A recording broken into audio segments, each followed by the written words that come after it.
Chapter 1. Playing Pilgrims.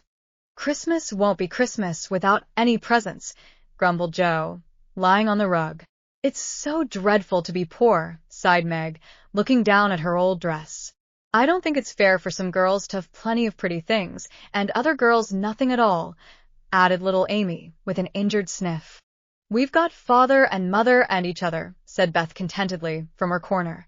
The four young faces on which the firelight shone brightened at the cheerful words, but darkened again as Joe said sadly, "We haven't got father, and shall not have him for a long time."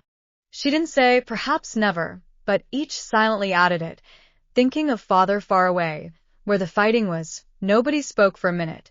Then Meg said in an altered tone, "You know the reason Mother proposed not having any presents this Christmas was because it is going to be a hard winter for everyone, and she thinks we ought not to spend money for pleasure when our men are suffering so in the army. We can't do much, but we can make our little sacrifices, and ought to do it gladly. But I am afraid I don't." And Meg shook her head as she thought regretfully of all the pretty things she wanted.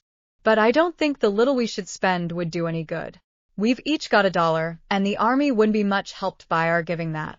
I agree not to expect anything from Mother or you, but I do want to buy Undine and Sintram for myself. I've wanted it so long," said Joe, who was a bookworm.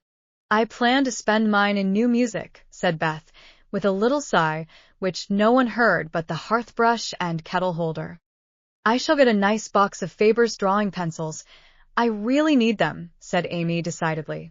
"Mother didn't say anything about our money, and she won't wish us to give up everything. Let's each buy what we want, and have a little fun.